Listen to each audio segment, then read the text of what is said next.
Hello.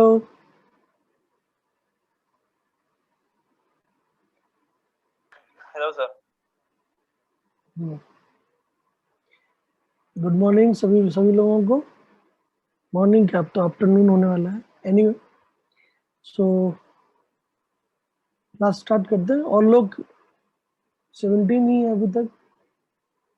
चलिए 2-3 minute और इंतजार करते हैं, then we will start the class.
चलो तो आई थिंक स्टार्ट कर ही देते हैं।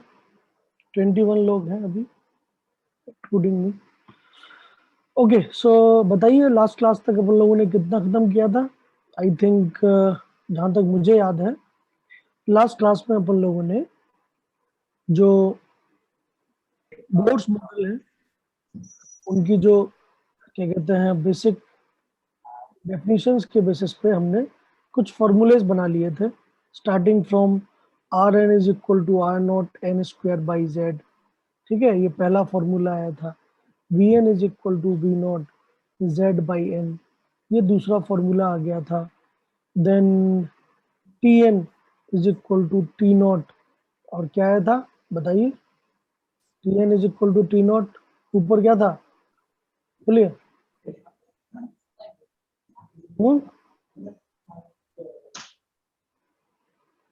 कोई किसी को याद नहीं है। Not n cube by z square. N cube by Z square. और सिमिलरली न्यू एन जो था वो कितना था, nu not Z square by N cube. And finally last class में हमारा जो मेन मतलब मैं कहूँ कि इम्पोर्टेंट रिजल्ट था वो था एनर्जी के बारे में, जिसमें मैंने बोला था कि total energy of electron is equal to kinetic energy of electron and plus potential energy of electron, and potential energy of electron is -2 times of kinetic energy of electron. And जो total energy का formula आया था वो आया था E N is equal to minus E not Z square by N square. तो ये formula हमने लास्ट क्लास में ड्राइव किया था।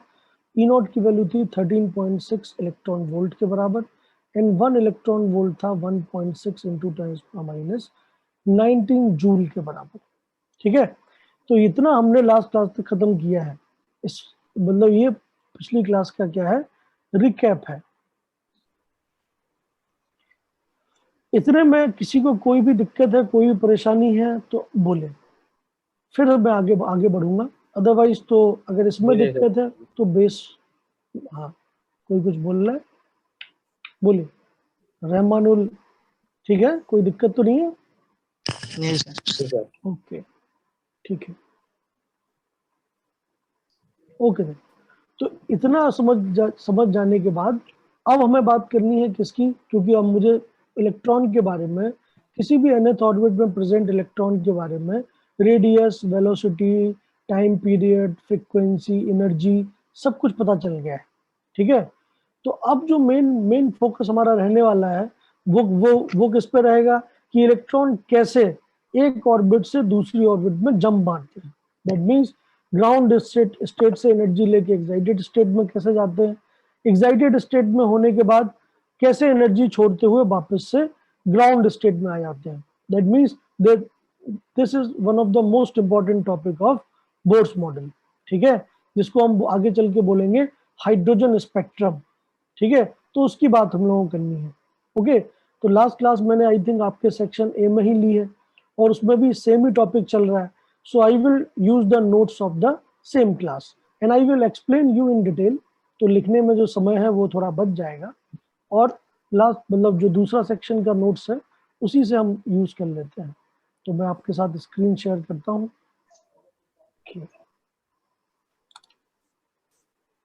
ये देखिए, ठीक है। सो सबको स्क्रीन दिख रहा है? Yes, sir. ओके, तो आप देखिए मैं यही आपको एक्सप्लेन कर रहा था अभी कि भैया इतने फॉर्मूले जो है वो हमने बना लिए हैं टिल नाउ।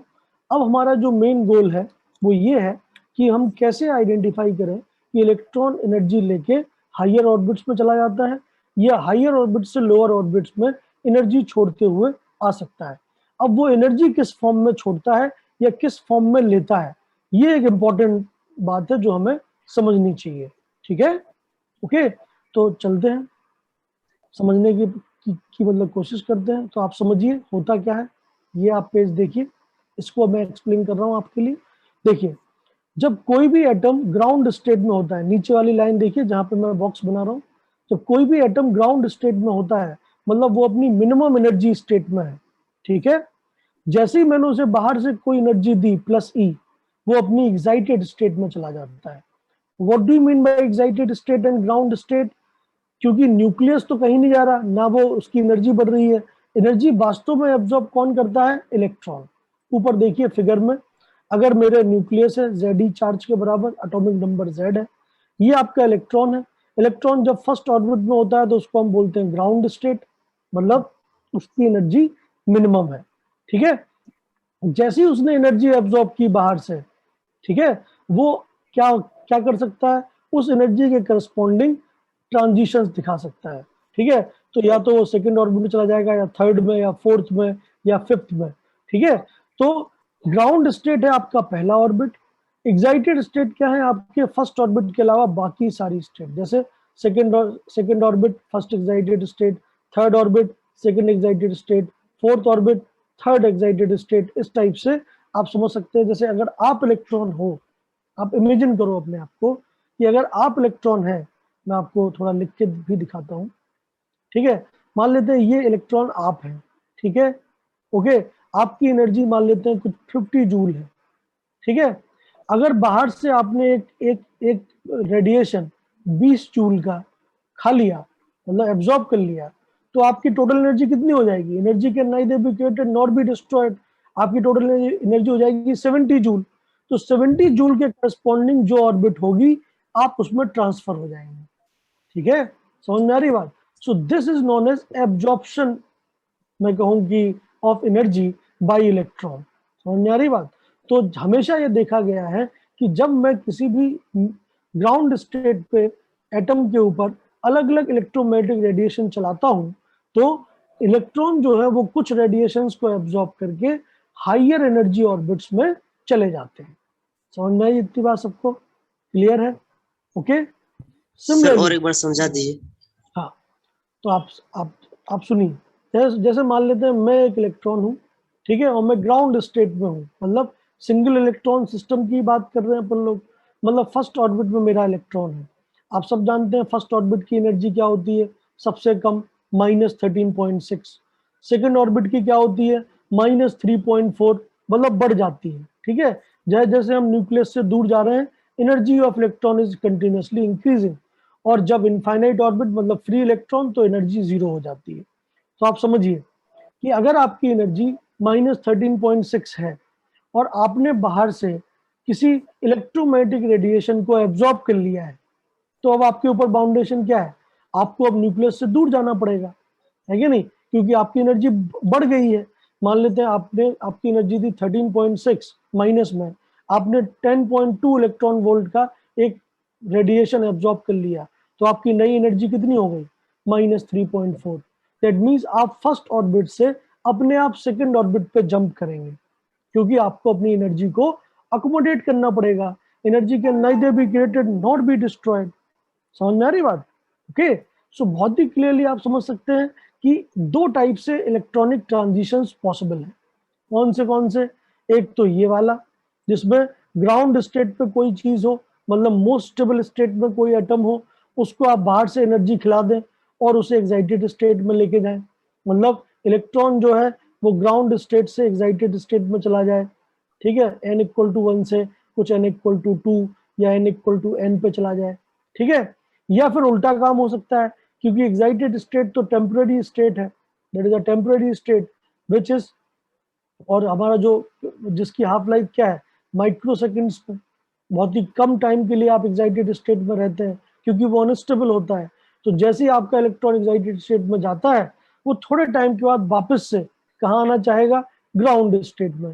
दैट मीन्स ये वाला पॉइंट ग्रीन कलर से जो बना है, ठीक है। तो जब आप एक्साइटेड स्टेट में हो, हाई एनर्जी स्टेट में हो, और उससे आप लो एनर्जी में आओगे, तो आपकी एनर्जी घटेगी। Energy can neither be created not be destroyed, मतलब जब भी ऐसे ट्रांजिशन होंगे, जब आप हायर ऑर्बिट से लोअर ऑर्बिट्स में आएंगे, तो आपको एनर्जी रिलीज करनी पड़ेगी, and that is known as the emission of radiation, ठीक है। तो इलेक्ट्रॉनिक ट्रांजिशंस जब भी होते हैं लोअर ऑर्बिट से हायर ऑर्बिट में या हायर ऑर्बिट से लोअर ऑर्बिट में, हमेशा या तो वो एब्जॉर्प्शन ऑफ इलेक्ट्रोमैग्नेटिक रेडिएशन की फॉर्म में होते हैं या इमिशन ऑफ इलेक्ट्रोमैग्नेटिक रेडिएशन की फॉर्म में होते हैं। मेरी बात समझ पा रहे हैं आप लोग या नहीं? क्लियरली बोलिए। हाँ सर। Yes sir. ठीक है, तो मैं क्या बोल रहा हूँ आपसे, सब एनर्जी कंजर्वेशन है, ठीक है। अगर आप उसको ऐसे समझ,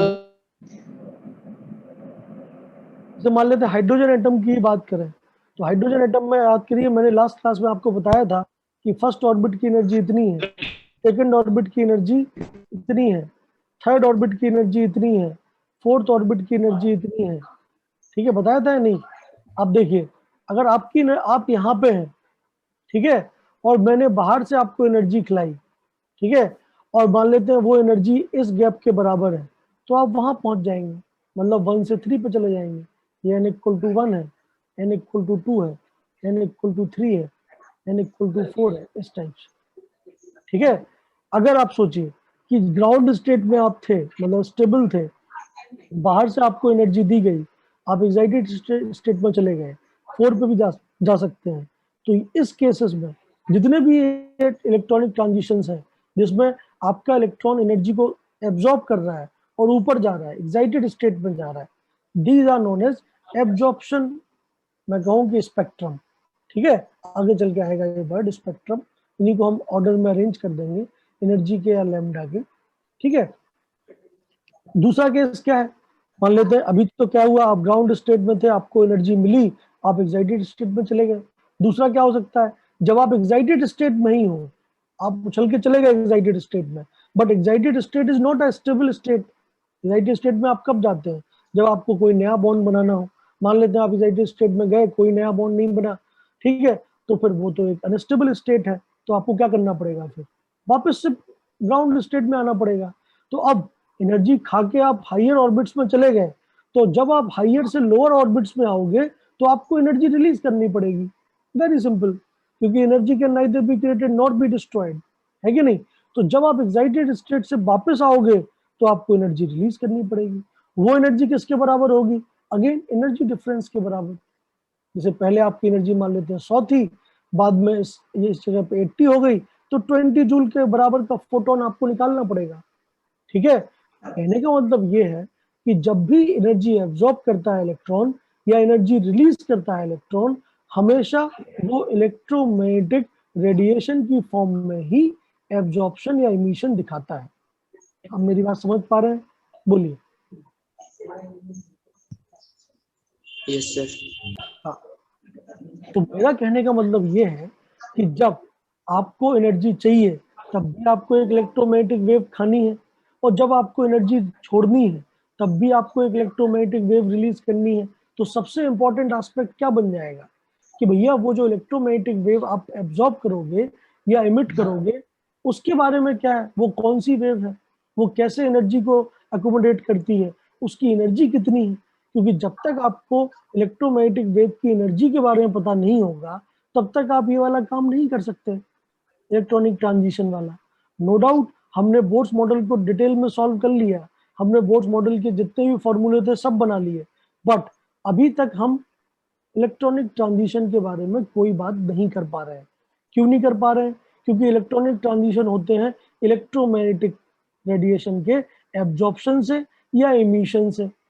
अब जब तक मुझे इलेक्ट्रोमैग्नेटिक वेव के बारे में पता नहीं होगा या इलेक्ट्रोमैग्नेटिक रेडिएशन कितनी एनर्जी रखता है, उसका कितना वेवलेंथ होता है, उसकी कितनी फ्रिक्वेंसी होती है, जब तक मुझे उस वेव के बारे में जनरल आइडिया नहीं होगा तब तक मैं इस सवाल को सॉल्व नहीं कर सकता। मेरी बात समझ पा रहे हैं आप लोग या नहीं? बोलिए, क्लियर है? ठीक है। सो नो डाउट ये तो समझ में आ रहा है कि एनर्जी एब्जॉर्ब करके कोई भी एटम, हेलो सर। हाँ सर कुछ समझ नहीं है। Hello hello sir. कौन बोल रहा है? सर समझ नहीं आया सर, नेटवर्क इशू था सर वो। अच्छा, कोई बात नहीं, फिर से कोशिश करते हैं। देखिए मैं क्या बोल रहा हूँ आपसे कि आप एक इलेक्ट्रॉन हो, आप अज्यूम कर लीजिए आप एक इलेक्ट्रॉन हो, ठीक है, हाइड्रोजन एटम में हो, आप फर्स्ट ऑर्बिट में घूम रहे हो, अनंत काल तक घूम सकते हो, टिल ट्रैंक्विलिटी आप घूम सकते हैं, ठीक है। तो ग्राउंड स्टेट का मतलब क्या होता है कि आपकी एनर्जी मिनिमम है, मिनिमम होती है। आप एनर्जी का फॉर्मूला देख लीजिए, एनर्जी का फॉर्मूला आपने यही तो निकाला था, -13.6 electron volt Z square by N square, यही तो था। फर्स्ट ऑर्बिट की एनर्जी मिनिमम है। अब सोचिए आप जब ग्राउंड स्टेट पे हैं तो आप मैक्सिमम स्टेबल हैं, मिनिमम एनर्जी के साथ हैं, ठीक है। अब इलेक्ट्रॉनिक ट्रांजिशंस मतलब लोअर ऑर्बिट से हायर ऑर्बिट में जो इलेक्ट्रॉन उछलते हैं या हायर से लोअर में जब इलेक्ट्रॉन आते हैं तो हमेशा एनर्जी का जो नेट मतलब मैं कहूँ कि आउटकम है वो क्या होना चाहिए, कंजर्व होना चाहिए, है कि नहीं। तो आप सोचिए होता क्या है कि आप ये है, ये इलेक्ट्रॉन है जो कि अभी ग्राउंड स्टेट में है, मतलब अपनी n=1 फर्स्ट ऑर्बिट में है, सिंगल इलेक्ट्रॉन सिस्टम। तो आपके आइडियल घर कौन सा है? First orbit. तो आप फर्स्ट ऑर्बिट में है, आपकी एनर्जी मिनिमम है। अब होता क्या है, बाहर से जैसे ही आपके ऊपर इलेक्ट्रोमैग्नेटिक रेडिएशन चलाए जाते हैं, आपको एनर्जी एक्स्ट्रा सप्लाई की जाती है, तो energy can neither be created nor be destroyed. तो जैसी एनर्जी आपको मिली, आपको उस एनर्जी के करस्पॉन्डिंग हायर ऑर्बिट्स में जाना पड़ेगा। समझ में आ रही बात? तो एनर्जी, क्योंकि हम एनर्जी को खत्म तो कर नहीं सकते, ना ही हम एनर्जी को पैदा कर सकते हैं। तो अगर आपकी एनर्जी मान लेते हैं पहले थी 50 और आपने 20 जूल का एक इलेक्ट्रोमैग्नेटिक रेडिएशन एब्जॉर्ब कर लिया, तो आपकी टोटल एनर्जी कितनी हो जाएगी? 70। तो आपको अब 70 के करस्पॉन्डिंग जो एनर्जी ऑर्बिट है उसमें जाके रहना पड़ेगा ना भाई, ठीक है। तो इसी चीज को हम बोलते हैं एक्साइटेशन, ठीक है। कि जब ग्राउंड स्टेट पे कोई चीज है उसको हम कोई एनर्जी दे देते हैं तो ग्राउंड स्टेट से वो किस स्टेट में चला जाता है? एक्साइटेड स्टेट्स में, ठीक है। ये है फॉरवर्ड डायरेक्शन का मतलब नीचे से ऊपर जाने का तरीका, ठीक है। और इस तरीके में हमेशा आप कोई ना कोई इलेक्ट्रोमैग्नेटिक रेडिएशन को एब्जॉर्ब करते हैं एज एन इलेक्ट्रॉन, ठीक है।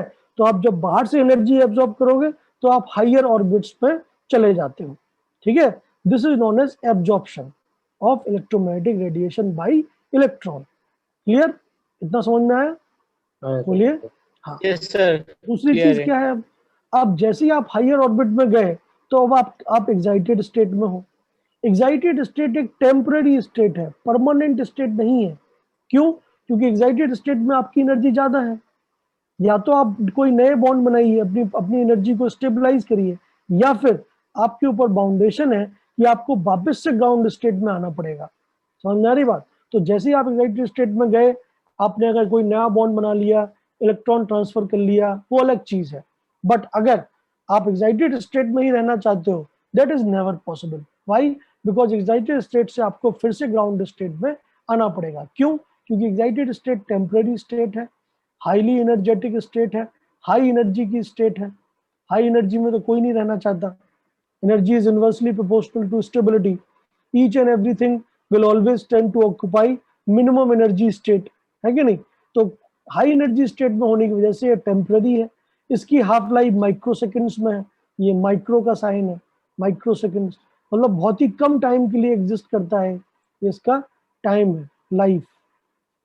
ठीक है, तो life span around micro second होता है। दैट मीन्स बहुत ही जल्दी जैसे ऊपर गया वैसे ही नीचे आ सकता है। तो जैसे ही वो नीचे आएगा तो अब वो क्या कर रहा है, हाई एनर्जी से लो एनर्जी पे आ रहा है। Energy again can not be created and can not be destroyed. अगर आपकी एनर्जी पहले 70 थी, बाद में 50 हो गई, तो 20 जूल का फोटोन आपको रिलीज करना पड़ेगा। पहले आपकी एनर्जी 70 थी, बाद में 20 हो गई, तो 50 जूल का फोटोन आपको रिलीज करना पड़ेगा।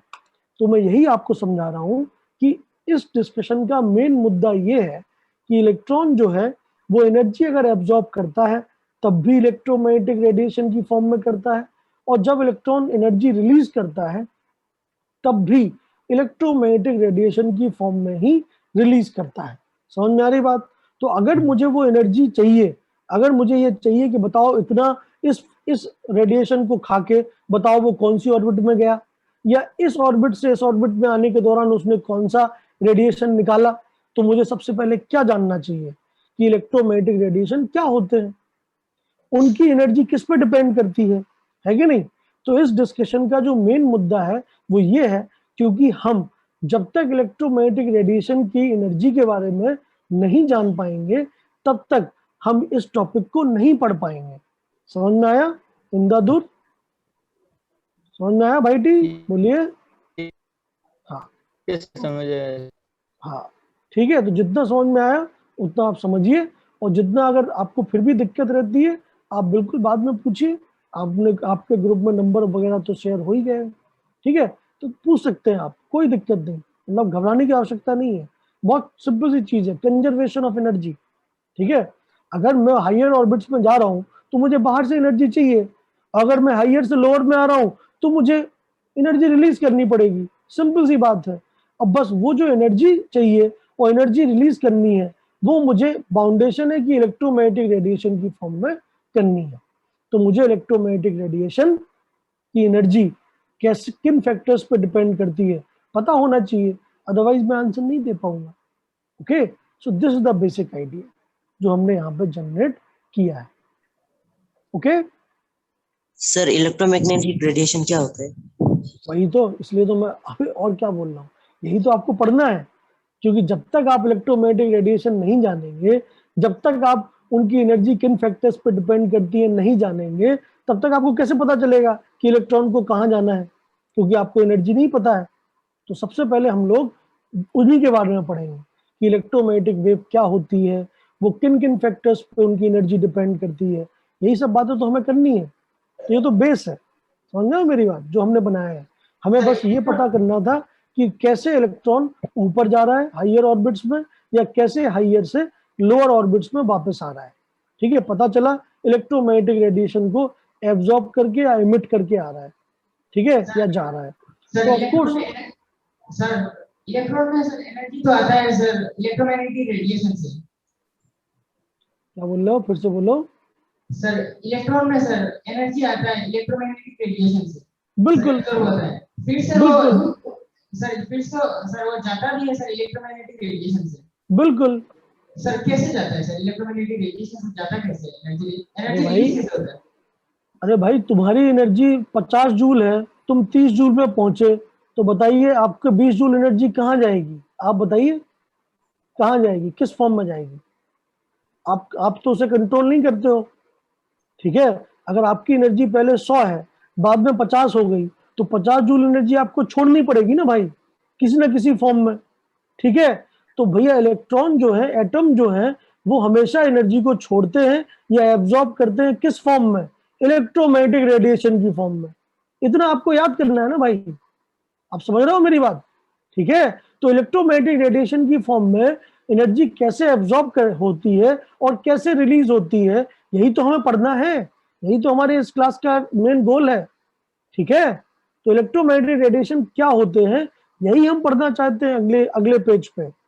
ठीक है, ओके। तो इसका मतलब ये है कि देखो आपके पास एनर्जी है, आप उसे हीट की फॉर्म में रिलीज कर सकते हैं, आप उसे काइनेटिक एनर्जी की फॉर्म में रिलीज कर सकते हैं। अब दिक्कत की बात यह है कि एटम के अंदर या एटॉमिक लेवल पे एनर्जी इलेक्ट्रोमैग्नेटिक रेडिएशन की फॉर्म में रिलीज होती है या एब्जॉर्ब होती है। तो अब इस पे आप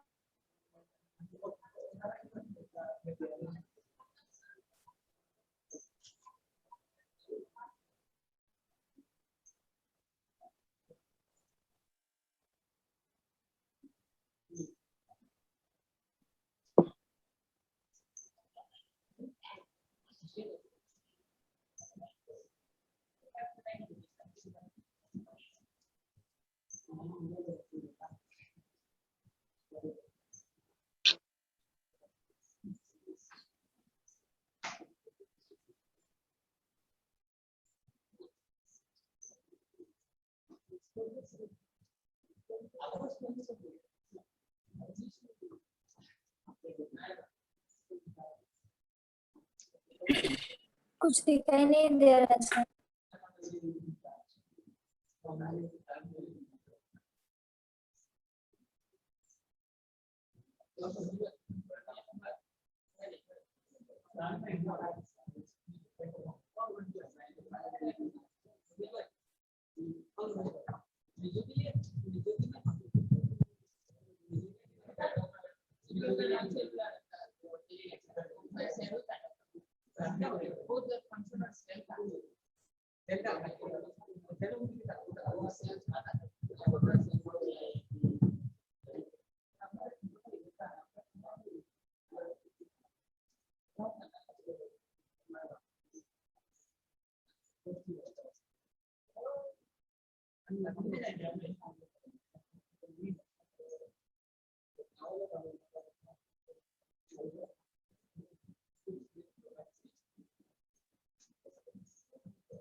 हाँ, तो मैं आपको क्या बोल रहा था भाई, नेट नेट चला गया था, एकदम से डिस्कनेक्ट हो गया, तो इसलिए आप लोग डिस्कनेक्ट हो गए। तो मैं आपको ये बोल रहा था भैया कि अगर मुझे एक्सप्लेन करना है एनर्जी कंजर्वेशन, तो ऑफ कोर्स मैं ये चाहूंगा कि भैया जो एनर्जी मेरे पास है, अगर मेरे को बाहर से कुछ एनर्जी मिल रही है तो भैया टोटल एनर्जी जो है वो कंजर्व होनी चाहिए। अगर मेरी एनर्जी घट रही है तो वो किसी न किसी फॉर्म में बाहर निकल जानी चाहिए। ठीक है, एक्सपेरिमेंटली एटम्स जो है वो एनर्जी को एब्जॉर्ब करते हैं और रिलीज करते हैं किस फॉर्म में, इलेक्ट्रोमैग्नेटिक रेडिएशन की फॉर्म में। ऑफ कोर्स आपको इलेक्ट्रोमैग्नेटिक रेडिएशन के बारे में समझना पड़ेगा कि what do you mean by electromagnetic radiations, वो क्या होते हैं, उनकी एनर्जी कितनी होती है, तभी ना आपको पता चल पाएगा कि इलेक्ट्रॉन जब 20 जूल एनर्जी घटाता है तो कौन सा वाला इलेक्ट्रोमैग्नेटिक रेडिएशन निकलेगा, अगर इलेक्ट्रॉन 50 जूल एनर्जी बढ़ाता है तो कौन सा वाला इलेक्ट्रोमैग्नेटिक रेडिएशन एब्जॉर्ब होगा। ठीक है, तो ये बात हमें करना पड़ेगा। ओके, क्लियर है? चलिए, और कोई डाउट है भैया? CPSB स्कूल वाले लोग जिसने सवाल पूछा था, क्लियर है सर। चलिए चलिए, तो सबसे पहले हम बात करेंगे वेव के बारे में। That means electromagnetic wave, electromagnetic radiation एक वेव होता है। तो वेव क्या होता है पहले हमें उसके बारे में बात करनी पड़ेगी। ठीक है, तो वेव क्या होता है टेक्निकली, आप जानते हैं कि भैया दो टाइप के मतलब नेचर होते हैं आपके normal day to day life में। एक तो होता है energy transfer by particle nature, एक होता है वेव नेचर। तो वेव क्या होता है, उसकी क्या डेफिनेशन है? तो वेव की जो आइडियल डेफिनेशन है वो आपके सामने लिखी हुई है। क्या है कि wave is the transfer of energy between 2 points without affecting the medium particles. ठीक है, जबकि पार्टिकल नेचर क्या होता है, पार्टिकल नेचर में भी एनर्जी ट्रांसफर होता है बिटवीन 2 पॉइंट्स, लेकिन उसमें मीडियम के जो पार्टिकल हैं वो हमेशा अफेक्ट होते हैं। अफेक्ट होने का मतलब वो डिस्प्लेस हो जाते हैं। ठीक है, क्लियर है बात?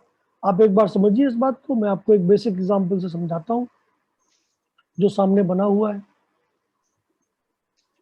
तो क्लियरली आप देख सकते हैं कि मान लेते हैं आप पॉइंट ए पे हैं और आपको पॉइंट बी, ये वॉल है और इस वॉल पे एक हिंज लगा हुआ है। ठीक है, ये पॉइंट बी है आपका। आपको पॉइंट ए से कुछ एनर्जी पॉइंट बी पे सप्लाई करनी है। ठीक है, समझिए इसको ऐसे कि आपको ए पॉइंट से बी पॉइंट पे एनर्जी भेजनी है। कितने तरीके हैं आपके पास एनर्जी ट्रांसफर के? 2 मेजर तरीके हैं। एक तरीका क्या है, पार्टिकल नेचर वाला, particle energy transfer. Particle energy transfer हमेशा किस कंसेप्ट पे होता है? कॉलिजन्स के कंसेप्ट पे, कि m1 मास का पार्टिकल v1 से आया, m2 मास का पार्टिकल है और ये जाके टकराया तो मोमेंटम ट्रांसफर हो गया, एनर्जी ट्रांसफर हो गई। समझ में आई बात? तो particle nature always based on what? The energy transfer based on collisions. आप लोग फिजिक्स में पढ़ने वाले हैं, मैकेनिक्स में आपको पढ़ाया जाएगा ये। ठीक है, तो कॉलिजन्स कैसे? जैसे मान लेते हैं मुझे आपके ऊपर एनर्जी ट्रांसफर करना है, तो सबसे आसान तरीका क्या है? मैं, ये पेन है, इस पेन को कुछ एनर्जी दूं और आपकी तरफ फेंक दूं। ठीक है, तो वो जैसे ही आपके ऊपर टकराएगा आपको वो एनर्जी मिल जाएगी। Collision. So this is collision, this is particle transfer of energy. समझ में आई बात? पत्थर मार देना, गोली मार देना, ये सब particle nature of energy transfer है। ठीक है, जिसमें आप एक पर्टिकुलर पार्टिकल को अपने हाथ से एनर्जी देते हो और वो जाके जिससे टकराता है उसको एनर्जी रिलीज कर देता है। ठीक है, इस पूरे केसेस में आप देख सकते हैं कौन है भाई? ये एमडी कौसर। बोर्ड पे मत लिखिए भाई साहब। ठीक है, एमडी कौसर जो भी हो वो बोर्ड पे मत लिखो। ठीक है, मेरे को नाम दिख जाता है, जो आप लिखते हो लिखने वाले का नाम दिखता है मेरे को। ठीक है, तो प्लीज मत करें, अपना साफ कर दें जो आपने लिखा है, जो भी लाइंस बनाई है। एनीवे, तो आप समझिए कि मैं आपको क्या समझा रहा हूं। मैं आपको ये समझा रहा हूं कि आपको पॉइंट ए से पॉइंट बी पे एनर्जी भेजनी है। 2 तरीके हैं। पॉइंट ए से मैंने एक पत्थर उठाया, मार दिया पॉइंट बी को। ये पत्थर मारना जो है, पत्थर जो एनर्जी जाके बी को देगा, that is based on collision and that is a particle nature of energy transfer. ये बात पक्की है कि जब भी पार्टिकल मूव करेगा मीडियम के पार्टिकल को डिस्प्लेस कर देगा। जैसे अगर आपने देखा हो, पत्थर जब चलेगा तो ऑफ कोर्स मीडियम के पार्टिकल क्या होंगे? मैंने यहाँ से पत्थर फेंका, पत्थर आपकी तरफ जा रहा है, स्क्रीन पे देखिए। ठीक है, तो जैसे जैसे वो जा रहा है मीडियम के जो पार्टिकल है, एयर के पार्टिकल, वो डिस्प्लेस हो गए अपनी जगह से, वो अपनी जगह पे नहीं है। ठीक है, और वो जरूरी नहीं है कि वो वापस आए, वो कभी वापस नहीं भी आ सकते हैं, ऐसा भी हो सकता है। This is particle nature of energy transfer. ठीक है, बट वेव नेचर में क्या होता है? वेव नेचर की डेफिनेशन, वेव की आइडियल डेफिनेशन क्या है? Transfer of energy between 2 point without affecting the medium particle. That means medium के जो पार्टिकल हैं उनको हम अफेक्ट नहीं कर रहे हैं, लेकिन फिर भी हम ए से बी पे एनर्जी ट्रांसफर कर रहे हैं। अगेन, इसको हम कैसे समझें? प्रैक्टिकल एग्जांपल्स के साथ, normal day to day life example के साथ। अगेन सेम कंसेप्ट पे आ जाइए। ये ए पॉइंट आपका हाथ है, नीचे वाला फिगर t = 0, टाइम 0, शुरुआत, एक्सपेरिमेंट की शुरुआत है। ठीक है, आपको पॉइंट ए से पॉइंट बी पे एनर्जी भेजना है। अब आप इसे पत्थर नहीं मानना चाहते, आप इसे क्या कहते हैं, कोई, मैं बोलूं कि ना आप पत्थर मानना चाहते हैं ना आप गोली मानना चाहते हैं, आप बिना मीडियम पार्टिकल को अफेक्ट किए एनर्जी को ए से बी में ट्रांसफर करना चाहते हैं। ठीक है, आप क्या करो, एक धागा बांध दीजिए या एक रस्सी बांध दीजिए पॉइंट ए से पॉइंट बी के बीच में।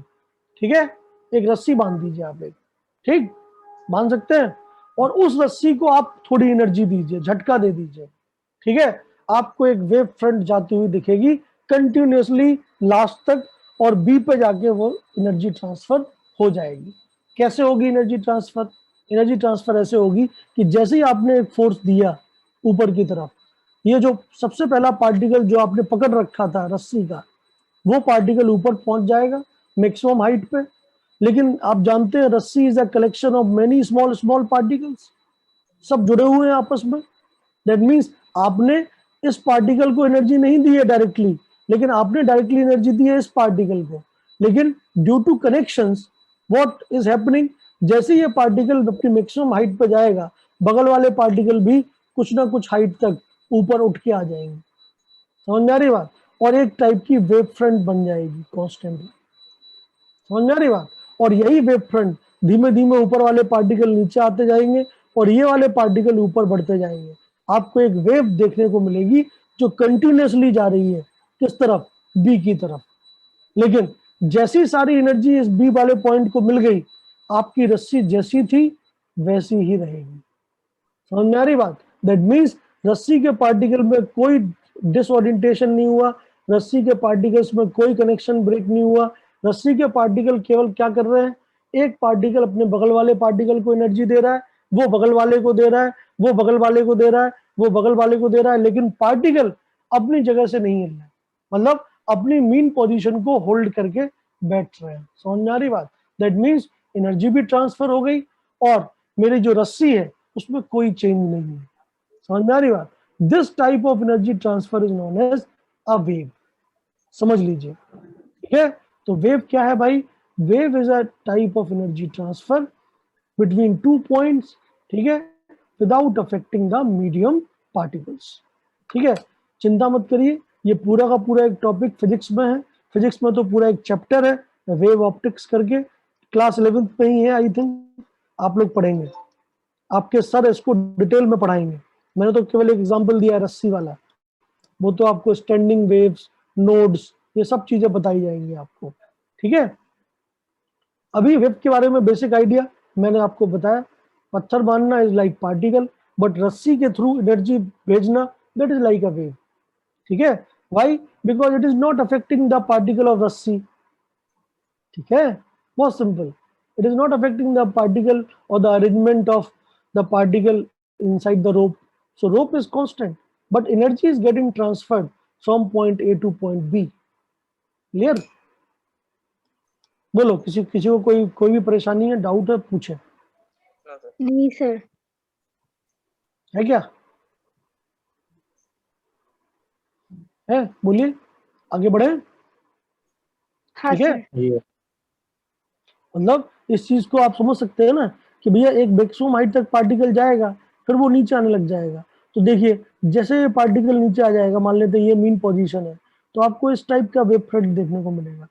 नया पार्टिकल ऊंचाई पे होगा, पुराने पार्टिकल नीचे होंगे, और बाकी सारे पार्टिकल मीन पोजीशन पे होंगे। अब ये जो पार्टिकल ऊपर उठ रहा है, ये बगल वाले को ऊपर उठाएगा। ये जो पार्टिकल नीचे जा रहा है, ये इस टॉप वाले पार्टिकल को भी नीचे खींचेगा। तो धीमे धीमे आगे की तरफ आपकी रस्सी नॉर्मल हो जाएगी और ये वेव फ्रंट ऐसे आगे बढ़ती जाएगी। तो ये वेव फ्रंट जो है वो कंटिन्यूसली आगे बढ़ेगी, और जब फाइनली इस हिंज वाले पॉइंट पे इस पार्टिकल को ऊपर उठाया जाएगा, आपकी एनर्जी ट्रांसफर होगी हिंज पे। This is like a wave. Okay, चलिए, तो वेव कितने टाइप की होती है? Wave no doubt is a transfer of energy without affecting the medium particle. Okay, बहुत बढ़िया बात है, बट मीडियम के पार्टिकल अपनी मीन पोजीशन से डिस्प्लेस तो हुए हैं, रस्सी के अंदर भी हुए हैं।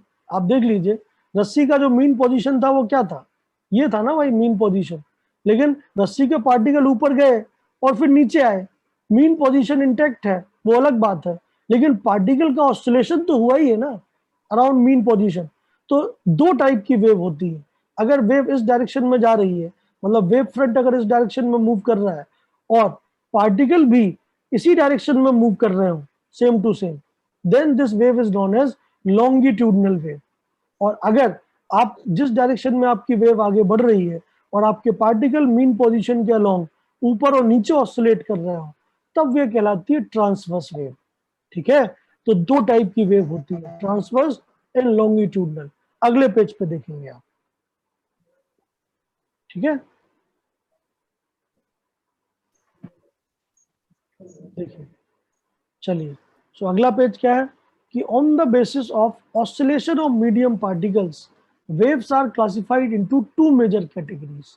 ठीक है, तो ये बात आप बिल्कुल समझ सकते हैं जो मैंने आपसे बोला कि भैया या तो क्या हो सकता है, या तो ये होगा कि इस डायरेक्शन में आपकी वेव जा रही है, ठीक है, इस डायरेक्शन में आपकी वेव जा रही है और आपके मीडियम के पार्टिकल मतलब रस्सी के पार्टिकल ऊपर और नीचे मूव किए, एक बार तो गए ऊपर और फिर उसके बाद मैक्सिमम डिस्टेंस से फिर आए नीचे, लेकिन उनकी मीन पोजीशन क्या है, बराबर। दैट मीन्स अगर आपके मीडियम के पार्टिकल डायरेक्शन ऑफ प्रोपगेशन के परपेंडिकुलरली ऑसिलेट करते हैं around mean position, then that wave is known as transverse wave. समझ में आ रही बात? ठीक है। मोस्ट कॉमन एग्जांपल क्या है, जो मैंने अभी बताया, electromagnetic wave is a transverse wave. ठीक है, जैसे और भी बहुत सारी ट्रांसवर्स वेव आप समझ सकते हैं, जिसमें भी क्या कहते हैं, परपेंडिकुलर ऑसिलेशन हो, जैसे अभी रस्सी के पार्टिकल, रस्सी के अंदर जो wave I, that is also a what, a transverse wave. ठीक है, समझ में आई बात? दूसरा क्या हो सकता है, दूसरा हो सकता है कि डायरेक्शन ऑफ प्रोपगेशन जिस डायरेक्शन में है, मतलब वेव जिस डायरेक्शन में आगे बढ़ रहा है और आपके पार्टिकल भी उसी डायरेक्शन में ऑसिलेट कर रहे हैं आगे पीछे, मतलब मेरा वेव भी ऐसे ही जा रहा है, वेव फ्रंट ऐसे ही जा रहा है और पार्टिकल भी इसी डायरेक्शन में ऊपर मतलब आगे पीछे मूव कर रहा है। ठीक है, then that wave is known as longitudinal wave. Most common example, आप मेरे को सुन पा रहे हैं ड्यू टू लॉन्गिट्यूडनल वेव। क्यों? क्योंकि मैं कैसे बोल रहा हूं आप बताइए, मेरे पास एनर्जी है, मैं उस एनर्जी को अपने वॉइस बॉक्स पे लगा रहा हूं और वॉइस बॉक्स पे वास्तव में किस चीज पे लगा रहा हूं बताइए, एयर के ऊपर। ठीक है, तो आप सोचिए अगर आप मेरे सामने बैठे हैं और आप मेरे को सुन पा रहे हैं, कैसे सुन पा रहे हैं आप?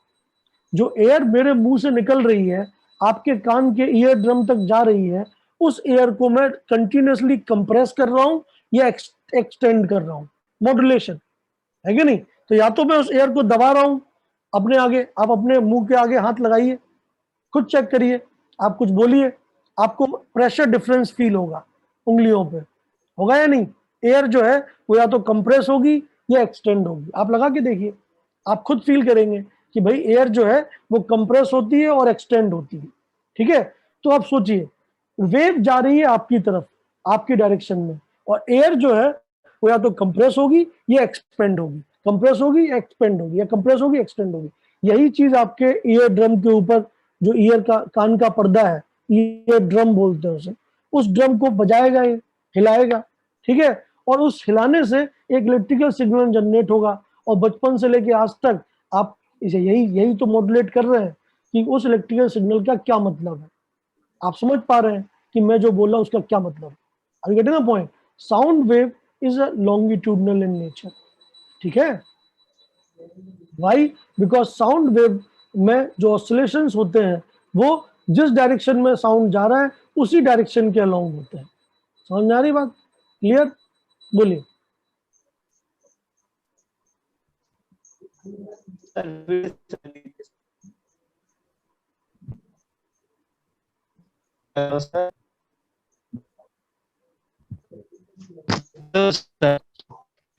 कोई कुछ बोल रहा है लेकिन आवाज नहीं आ रही है, रोबोट की तरह आवाज आ रही है, ऐसी। तो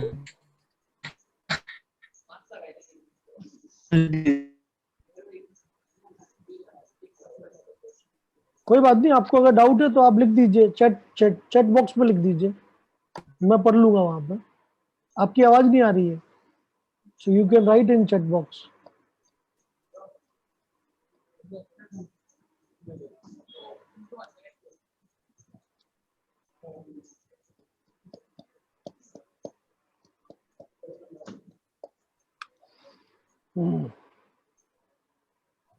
क्या लिखा गया है भाई? सर फिर से समझा दीजिए। अच्छा, ओके।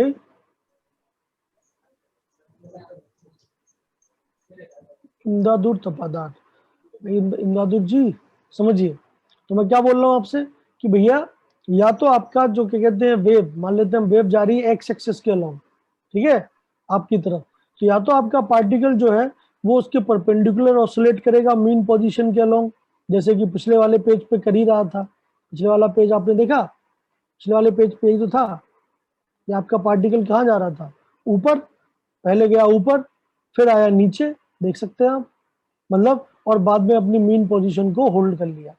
दैट मीन्स आपके पार्टिकल अगर ऊपर या नीचे जाए और फिर मीन पोजीशन पे वापस आ जाए, एनर्जी ट्रांसफर हो गई, then that is known as what, transverse wave. और दूसरा क्या था, लॉन्गिट्यूडनल वेव, जो मैं साउंड के थ्रू आपको समझाया कि साउंड जा रहा है आपकी तरफ, और साउंड में जो ऑसिलेशन है एयर पार्टिकल्स के, वो कैसे है, इसी डायरेक्शन में, या तो वो कंप्रेस हो रहा है या एक्सटेंड हो रहा है, या कंप्रेस हो रहा है एक्सटेंड हो रहा है, ठीक है। तो साउंड वेव में जो ऑसिलेशन है that is due to what, due to, या साउंड वेव की जो ऑसिलेशन है that is in the direction of propagation. तो जब in the direction of propagation होता है ऑसिलेशन मीडियम पार्टिकल में, तो वो लॉन्गिट्यूडनल वेव कहलाता है। और जब perpendicular to the direction of propagation होता है तब वो ट्रांसवर्स वेव कहलाता है।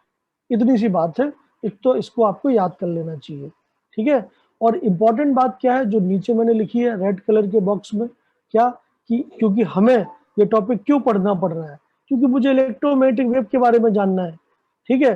तो ये बात इंपॉर्टेंट है कि electromagnetic wave are transverse waves, ये this is important that you should remember, why, because we want to know about electromagnetic wave, ठीक है। So no doubt electromagnetic wave is a transverse wave, why, because the oscillations are perpendicular to the direction of propagation.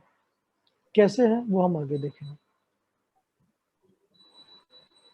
Sir इसको समझा, cut हो गया था पिछली वाली मुझे आपकी आवाज समझा नहीं अच्छे से। कौन बोल रहा है भाई, आवाज क्लियर नहीं है भाई, फिर से बोलो।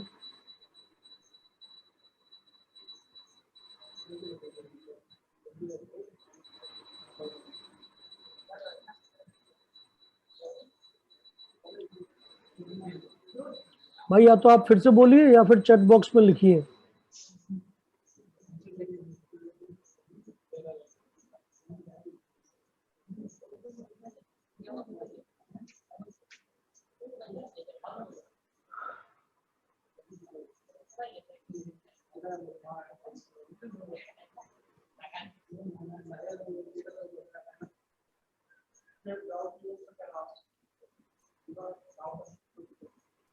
नहीं, चलिए, तो आप ना ही बोल रहे हैं ना ही लिख रहे हैं, तो आगे बढ़ते हैं। तो नेक्स्ट अपने पास जो है दो टाइप की वेव मैंने एक्सप्लेन किया, फिर मैंने आपको टाइप ऑफ वेव बताया, और ये भी बता दिया कि इलेक्ट्रोमैग्नेटिक वेव जो है वो ट्रांसवर्स वेव होती है। अब ट्रांसवर्स वेव को अगर आप देखेंगे तो वो इस टाइप से आपको दिखती है, क्योंकि वेव फ्रंट जो है, अगर आप रस्सी को इमेजिन करें तो ऑफ कोर्स वेव फ्रंट जो है वो इस टाइप से ही आगे बढ़ता है। तो कुछ इंपॉर्टेंट टर्म्स हैं जो वेव के साथ एसोसिएट होती है, कौन कौन सी, जैसे वेवलेंथ जो लैम्डा से रिप्रेजेंट होता है, एम्पलीट्यूड जो ए से रिप्रेजेंट होता है, वेलोसिटी या स्पीड ऑफ वेव कि एक सेकंड में कितनी, क्या कहते हैं, आपका डिस्टेंस ट्रेवल कर लिया उस वेव ने, फ्रीक्वेंसी एक सेकंड में टोटल कितने राउंड कंप्लीट हुए ऑसिलेशंस के। तो ये सब चीजें हैं जो हमें डिटेल में पढ़नी चाहिए, क्योंकि अगर मुझे वेव के बारे में समझना है तो ये कुछ इंपॉर्टेंट पैरामीटर्स हैं दैट वी शुड नो, ठीक है। तो एक एक करके इन पैरामीटर्स के बारे में अपन लोग समझेंगे, इसके लिए एक जनरल वेव के लिए, ठीक है। तो वो है अगले पेज से। तो इंपॉर्टेंट पॉइंट्स रिगार्डिंग वेव, तो समझिए क्या है भाई, ये ओ ओरिजिन जो है, मैं अनोट कर देता हूं, तो आप समझिए मैं क्या बोल रहा हूं आपसे कि भैया ये जो एक वेव है ये ओ ओरिजिन है, सोर्स है आपका, जहां से ऑसिलेशन स्टार्ट हुए हैं। नो डाउट वेव फ्रंट्स ऐसे बनेंगे जो आपको सामने दिख रहे हैं, ठीक है। जो हाईएस्ट पॉइंट है, ठीक है, the highest points are known as crest. Colour change कर देता हूँ, सेम कलर लग रहा है तो कलर कर देता हूँ मैं ब्लैक। देखिए, तो ये जो क्रस्ट है ये क्या रिप्रेजेंट करता है, हाईएस्ट पॉइंट्स, ठीक है। तो मैक्सिमम कितने ऊंचाई तक आपके पार्टिकल ऊपर जाते हैं या नीचे आते हैं, वो रिप्रेजेंट होते हैं क्रस्ट से। और मिनिमम मैक्सिमम डेप्थ कहाँ तक आपके पार्टिकल नीचे तक जाते हैं, they are represented by trough, ठीक है। एक कंप्लीट ऑसिलेशन क्या माना जाएगा, इस पॉइंट से इस पॉइंट का कंप्लीशन, दैट मींस जीरो से स्टार्ट हुए और वापस जीरो पे उसी फेज में आ गए, this is known as one revolution complete. समझ में आ रही बात, ओके। तो ये बेसिक आइडिया है वेव का, और वेव का direction of propagation no doubt इस डायरेक्शन में है, और ये ट्रांसवर्स वेव है जो मैंने रिप्रेजेंट की है, ठीक है। क्योंकि ऑसिलेशन जो है, जो ऑसिलेशन है वो ऊपर की तरफ है परपेंडिकुलरली, से नीचे की तरफ। तो आप क्लियरली समझ सकते हैं कि एक ट्रांसवर्स वेव का वेव फ्रंट रिप्रेजेंटेशन है। सबसे पहली चीज जो सबसे इंपॉर्टेंट होती है, जो आपको पता होनी चाहिए किसी भी वेव के बारे में, वो है वेवलेंथ ऑफ द वेव। तो सबसे पहले मैंने वेवलेंथ के बारे में लिखा है आपके सामने। वेवलेंथ का रिप्रेजेंटेशन क्या है? लैम्डा। लैम्डा एक ग्रीक लेटर है एल, जैसे इंग्लिश में आप एल लिखते हो, ग्रीक वाले इसको लैम्डा लिखते हैं। ठीक है, तो कोई बहुत महान चीज नहीं है, सिंबल है। ठीक है, तो वेवलेंथ को लैम्डा से रिप्रेजेंट किया जाता है। What do you mean by wavelength? तो वेवलेंथ की डेफिनेशन आप ऐसे समझ सकते हो, the distance between two adjacent crust और ट्रफ्स, मतलब एक क्रस्ट और दूसरी क्रस्ट एकदम पड़ोसी एडजेसेंट वाली के बीच की डिस्टेंस क्या कहलाती है? लैम्डा। या फिर एक ट्रफ और दूसरे ट्रफ के बीच की डिस्टेंस क्या कहलाती है? लैम्डा। या फिर एक कंप्लीट ऑसिलेशन में वेव ने कितनी डिस्टेंस ट्रेवल की, that is known as lambda. ठीक है, तो लैम्डा क्या है? The distance travelled by wave in one complete oscillation. समझ आई बात? तो एक पूरे के पूरे ऑसिलेशन के दौरान वेव ने कितनी डिस्टेंस ट्रेवल की, that is known as lambda और वेवलेंथ। समझ में आया? कैसे हम मेजर करेंगे? डिस्टेंस है तो मीटर में ही मेजर होगा, तो कई वेव्स की मतलब लैम्डा मीटर में हो सकती है, कई की सेंटीमीटर में, कई की मिलीमीटर में, कई की पिकोमीटर्स में भी हो सकती है। तो मीटर विल बी देयर। ठीक है, अब वो जितना भी हो, जैसे एंगस्ट्रम में है तो 10⁻10 मीटर है, नैनोमीटर है 10⁻9 मीटर है, पिकोमीटर है 10⁻12 मीटर है। ठीक है, कुल मिला के ये डिस्टेंस है। तो डिस्टेंस की जो भी यूनिट है आप उसके फॉर्म में इसको लिख सकते हैं। क्लियर है बात? मैं इसको जो ऊपर लिखा हुआ है वो हटा देता हूं, अब आप समझ लीजिए। This is the ideal thing. ठीक है, तो लैम्डा कैसे डिफाइंड है? दो एडजेसेंट क्रस्ट, मतलब एक पूरे रेवोल्यूशन में, मतलब एक बार आपका पार्टिकल ऊपर गया फिर नीचे आया, और जैसे ही वो ऊपर जाने वाला होगा अगला पार्टिकल, उस पूरे एक रेवोल्यूशन में कितनी डिस्टेंस ट्रेवल की है wave, that is your lambda. ठीक है, वेवलेंथ। ठीक है, वेव लेंथ, वेव मतलब एक पूरी वेव, और लेंथ मतलब उसमें कितनी डिस्टेंस है, तो नाम में ही लिखा है वेव लेंथ। ठीक है, द लेंथ और the distance per revolution travelled by a wave is known as wavelength. Clear? बोलिए, समझ में आया सबको? Yes sir. Yes sir. Very good, तो इसको याद रखिए, ये बहुत इंपॉर्टेंट है।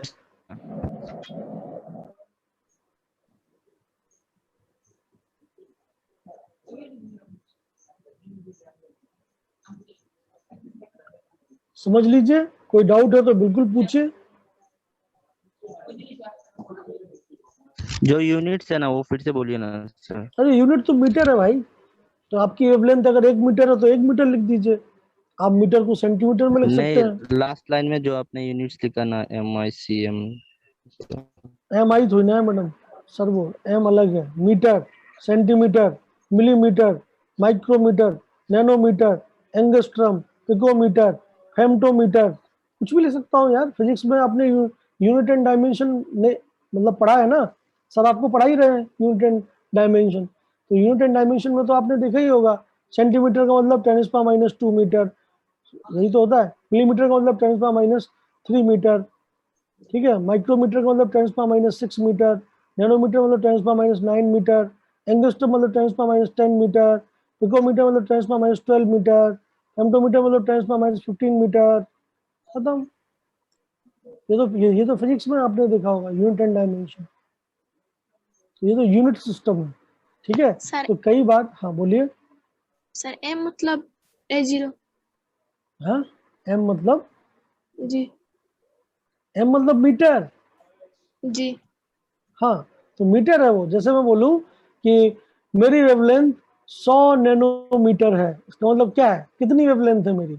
100 इंटू 10⁻9, नैनो का मतलब 10⁻9 मीटर, मतलब कितना हो गया? 10⁻7 मीटर है मेरी वेवलेंथ। मतलब मेरी वेव एक पूरा राउंड लगाने में 10⁻7 मीटर डिस्टेंस ट्रेवल करता है। समझ में आया नाजिरा मैडम? जी सर। मीटर का मतलब जीरो नहीं है, मीटर का मतलब मीटर है।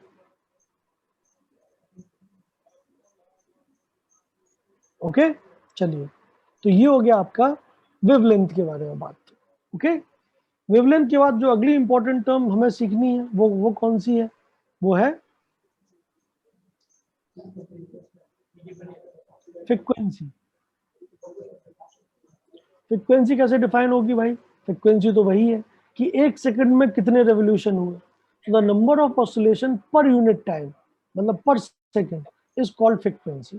ठीक है, जैसे मेरी वेव ने एक रेवोल्यूशन में कितना डिस्टेंस ट्रेवल किया, वो है लैम्डा।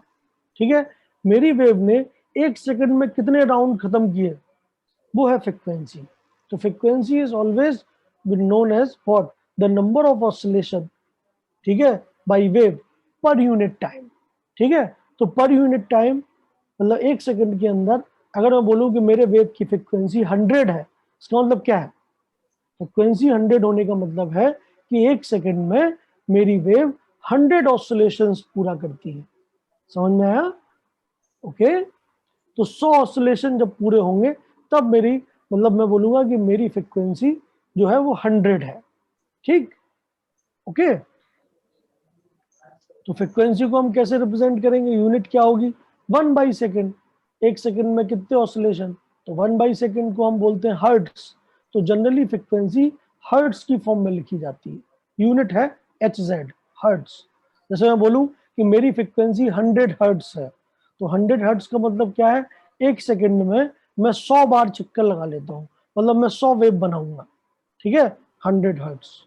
ठीक है, और इसका रिप्रेजेंटेशन किससे होता है? न्यू से। न्यू आप जानते ही ग्रीक लेटर है। ठीक है, तो न्यू फ्रीक्वेंसी को रिप्रेजेंट करता है। समझ में आया सबको? किसी को कोई भी दिक्कत? फ्रीक्वेंसी, ठीक है। तो हर एक वेव का एक वेवलेंथ होगा लैम्डा, उसको आपको पहले से बताया गया होगा, और हर एक वेव की एक फ्रीक्वेंसी होगी जो आपको बताई जाएगी, अदरवाइज आप आंसर नहीं दे पाएंगे। ठीक है, अगला क्या होता है? एम्पलीट्यूड। एम्पलीट्यूड कैसे रिप्रेजेंट करेंगे आप? वेव फ्रंट पे आइए, वही सेम वेव फ्रंट में आप देख सकते हैं द हाइट ऑफ क्रस्ट, मतलब मैक्सिमम कितना डिस्प्लेसमेंट पॉसिबल है, ये दिस इज एम्पलीट्यूड।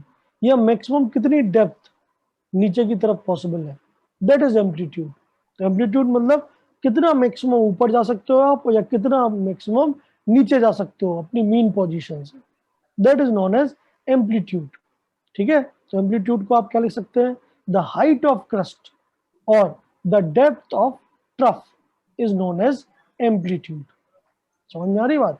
तो वेव का एम्पलीट्यूड क्या होता है कि भैया उसके पार्टिकल की मैक्सिमम डेविएशन कितना है मीन पोजीशन से। ठीक है, मतलब मैक्सिमम कितने ऊपर तक जा रहा है या मैक्सिमम कितने नीचे तक जा रहा है, that is known as amplitude. ठीक है, क्लियर?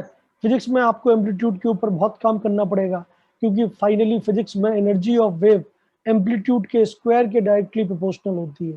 ठीक है, तो ये फिजिक्स में बहुत ज्यादा आप लोग पढ़ेंगे, बट हमें इसकी जरूरत नहीं है। तो हमें केवल और केवल बस डेफिनेशन पता होनी चाहिए कि एम्पलीट्यूड का क्या मतलब है, बस हो गया। ठीक है, तो एम्पलीट्यूड का भी यूनिट क्या है? डिस्टेंस है। तो डिस्टेंस मतलब मीटर। तो अगेन एम्पलीट्यूड मीटर में हो सकता है, सेंटीमीटर में हो सकता है, मिलीमीटर में हो सकता है, किसी में भी हो सकता है। ठीक है, तो वो तो सेम यूनिट है जो कि डिस्टेंस का है। अगला अगला है आपके पास टाइम पीरियड। समझिए, फ्रीक्वेंसी और टाइम पीरियड हमेशा एक दूसरे के इन्वर्स होते हैं। ये मैंने आपको बोर्ड्स मॉडल में भी बताया है कि नहीं? क्योंकि फ्रीक्वेंसी क्या होती है?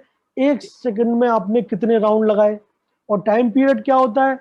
एक राउंड में कितना सेकंड लगा। समझ में आई बात? तो दोनों एक दूसरे के उल्टे हैं।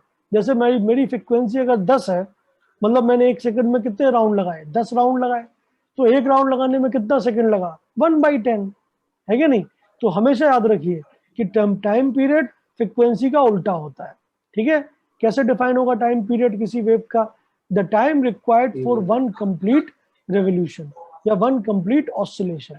ठीक है, so that is known as time period, and time period will always be the inverse of frequency. ठीक है, ये मैंने आपको बताया, देख लीजिए। ओके, क्लियर है? तो टाइम पीरियड को आप कहीं समझ सकते हैं। मैंने आपको कई एग्जांपल दिए, एक बार और बोलता हूं। जैसे मैं बोलूं कि मेरी फ्रीक्वेंसी 10 है, 10 हर्ट्स है, इसका मतलब क्या है? मैंने 1 सेकंड में कितने रेवोल्यूशन लगाए? 10।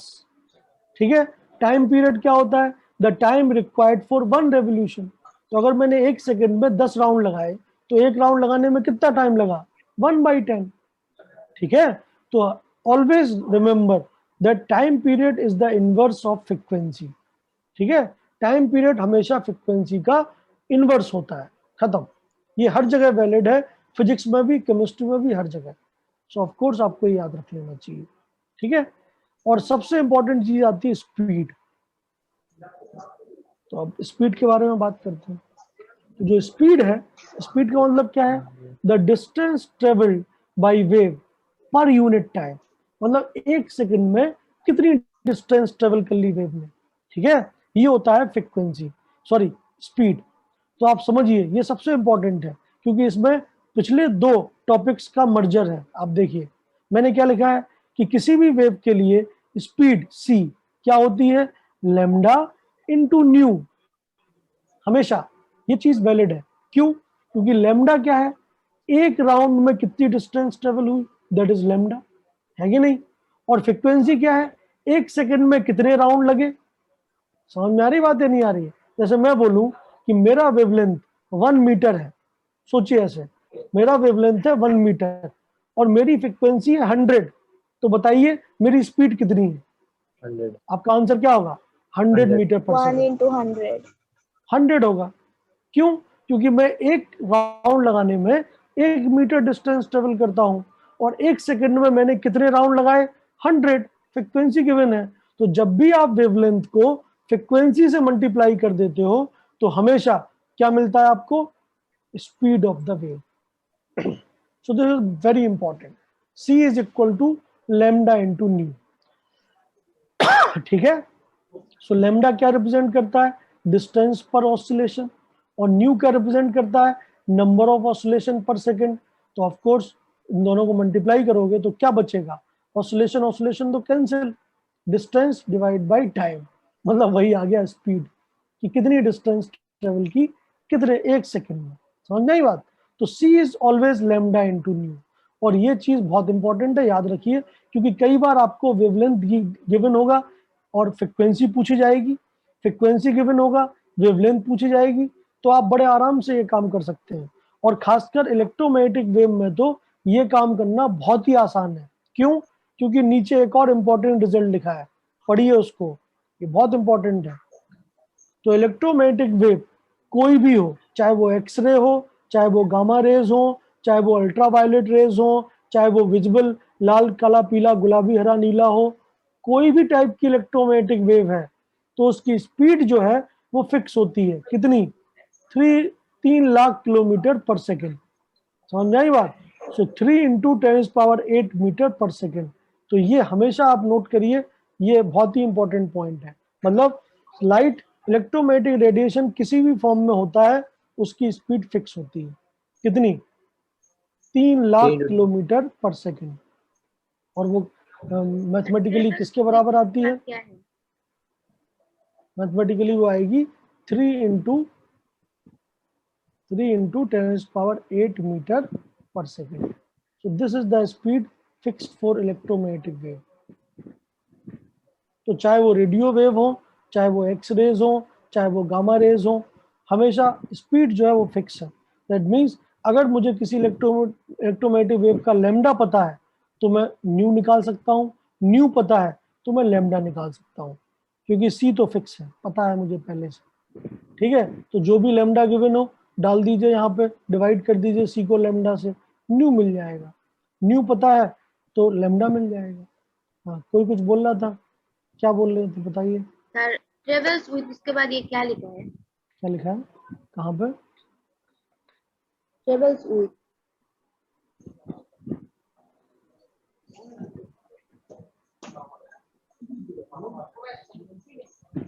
ट्रेवल्ड बाय वेव, ये distance No, sir, travelled last by line. Wave पर यूनिट टाइम। ये नहीं sir, last line. All electromagnetic waves travels with constant speed of 3 into 10⁸ meter per second. Sir हाँ, sir speed of light भी 3 into 10 to the power 8 है, वो भी electromagnetic wave है क्या? हाँ बिल्कुल, यही तो बात है, यही तो आपको समझना है। लाइट जो है, that is light in any form is a electromagnetic wave. ठीक है, दुनिया में जितनी भी टाइप की लाइट है, सन से आने वाली कोई भी टाइप की लाइट, चाहे वो अल्ट्रावायलेट हो, चाहे इंफ्रारेड हो, चाहे वो क्या कहते हैं विजिबल लाइट हो, विबज्योर हो, चाहे वो कॉस्मिक रेज हो, गामा रेज हो, कोई भी रेज है लाइट की फॉर्म में अगर है तो वो इलेक्ट्रोमैग्नेटिक वेव है। एंड इलेक्ट्रोमैग्नेटिक वेव का जो स्पीड है वो फिक्स है, कितना? 3 लाख किलोमीटर पर सेकेंड। और बोलिए।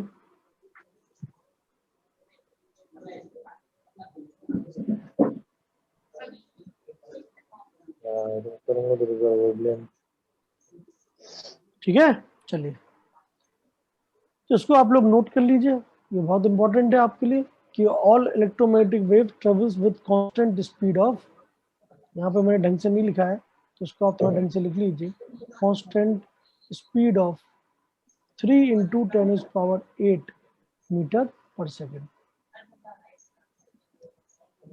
ठीक है, बोलिए, कोई कुछ कहना चाहता है? और कोई डिस्कशन?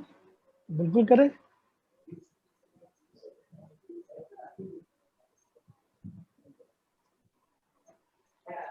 ओके, तो कोई मैडम जो पूछ रही थी, मैडम आपको क्लियर हुआ?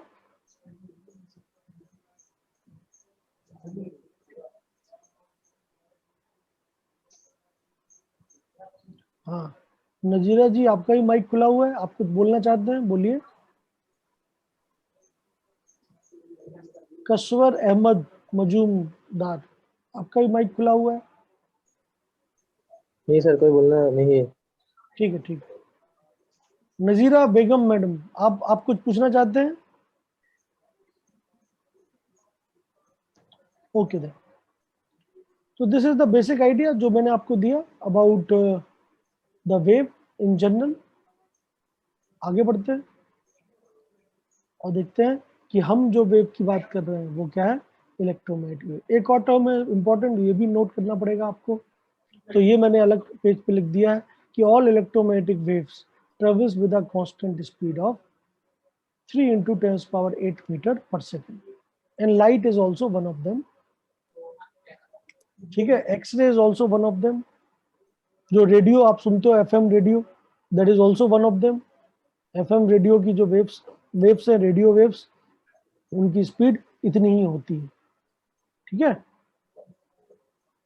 तो किसी भी टाइप की इलेक्ट्रोमैग्नेटिक वेव हो, जो आप फोन पे बात करते हो, सेल फोन, ठीक है, जो आपका टावर कनेक्ट करता है आपको, that is also what, microwaves. तो of course they are also electromagnetic wave. ठीक है, सो इलेक्ट्रोमैग्नेटिक वेव अलग अलग फॉर्म में होती है, हम देखेंगे इलेक्ट्रोमैग्नेटिक स्पेक्ट्रम के बारे में बात हम करेंगे। ठीक है, लैम्डा की टर्म्स में अरेंजमेंट करेंगे चीज़ों का, चिंता मत करिए। ठीक है, बट अभी के लिए तो हम बेसिक आइडिया जनरेट कर रहे हैं वेव का, वो ये है। अगला क्या है आपके पास, वेव नंबर। ये भी एक इंपॉर्टेंट टर्म है, वेव नंबर। वेव नंबर को रिप्रेजेंट करते हैं न्यू बार से, मतलब न्यू के ऊपर एक बार लगा दिया, सो न्यू बार, इससे रिप्रेजेंट करते हैं वेव नंबर को। वेव नंबर क्या बताता है, number of wavelengths per unit length, मतलब एक यूनिट लेंथ में कितनी वेवलेंथ कवर हो जाएंगे, वो होता है वेव नंबर।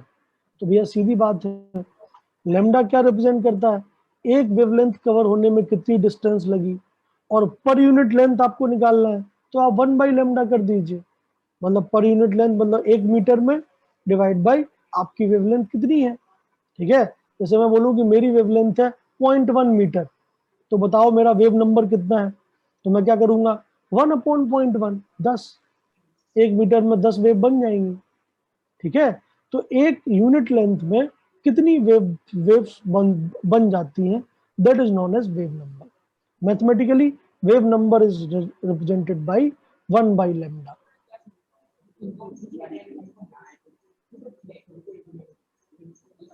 कोई कुछ कहना चाहता है, मेरे से बात करे, आपस में बातें मत करो भाई। ये अभी भी आवाजें आ रही है किसी की, कौन है?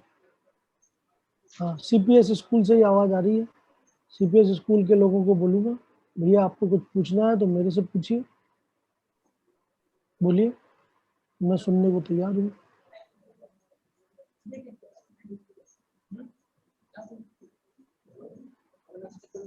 चलिए, तो आई थिंक इतना आपको क्लियर हो गया। आप लोग मेरे से मतलब आपके डाउट नहीं है, तो आगे बढ़ता हूँ।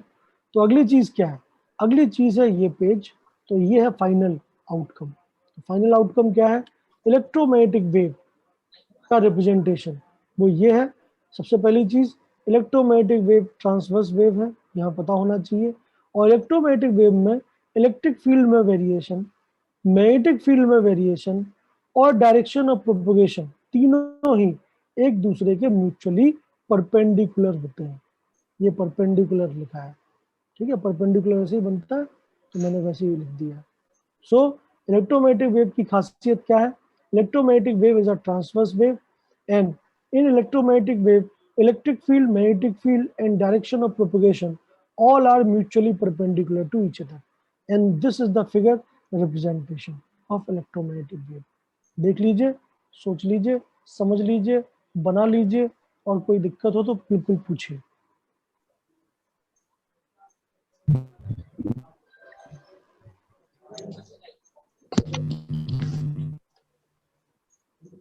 सर फिर से समझा दीजिए। अरे भैया क्या समझा दूं इसमें? ये तो फाइनल आउटकम है। सर वो रेड समझने वाली बात तो पीछे थी। तो जो मैंने आपको अभी तक पीछे पढ़ाया उसका नेट सम ही तो है ये फिर क्या पूरा समझाऊं मैं आपको? वेव वेव क्या होता है, कितने टाइप का होता है, ये तो सब सारी बातें पीछे वाली है। मैंने उनको एक पेज में डायरेक्टली लिख दिया है। भैया इलेक्ट्रोमैग्नेटिक वेव क्या है? एक ट्रांसवर्स वेव है। और ट्रांसवर्स वेव का मतलब क्या है कि इसके जो डिस्टरबेंस होंगे या इसमें जो ऑसिलेशन होंगे वो परपेंडिकुलर होंगे किसके? डायरेक्शन ऑफ प्रोपगेशन के। ठीक है, तो डायरेक्शन ऑफ प्रोपगेशन अगर आपका एक्स एक्सिस के अलोंग है, मान लेते हैं आपकी वेव ब्लैक कलर की है जिसके थ्रू वो आगे बढ़ रहा है, this is the direction of propagation. तो जो रेड कलर का जो ऑसिलेशंस है ये इलेक्ट्रिक फील्ड के ऑसिलेशन है, ई वेक्टर, ई मतलब इलेक्ट्रिक फील्ड। और जो आपके थोड़े ब्लूइश टाइप के ये जो दिख रहा है अलग सा कलर, इसकी जो ऑसिलेशन है मैग्नेटिक फील्ड का ऑसिलेशन है, बी वेक्टर। आगे चल के आपको फिजिक्स में पता चलेगा कि ई वेक्टर इलेक्ट्रिक फील्ड को रिप्रेजेंट करता है, बी वेक्टर मैग्नेटिक फील्ड को रिप्रेजेंट करता है। तो ये एक ट्रांसवर्स वेव है, और ट्रांसवर्स वेव में इलेक्ट्रिक फील्ड और मैग्नेटिक फील्ड के ऑसिलेशन जो है वो डायरेक्शन ऑफ प्रोपगेशन के म्यूचुअली परपेंडिकुलर है। मतलब अगर एक्स वाई जेड एक्सिस आपने बनाया, तो अगर एक्स एक्सिस के अलोंग आपकी वेव आगे बढ़ रही है तो वाई एक्सिस के अलोंग इलेक्ट्रिक फील्ड के ऑसिलेशन है, और जेड एक्सिस के अलोंग मैग्नेटिक फील्ड के ऑसिलेशन है। ठीक है, ये है बात। अब इसमें याद रखने वाली बात क्या है? एक और चीज आप इसमें याद रख सकते हैं साथ ही साथ, एक electromagnetic wave does not require any medium to travel.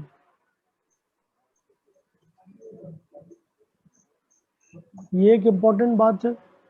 क्यों भाई? अर्थ और सन के बीच में कोई मीडियम नहीं है, वैक्यूम है, फिर भी अर्थ सन से अर्थ पे एनर्जी तो आ ही रही है इलेक्ट्रोमैग्नेटिक वेव की फॉर्म में।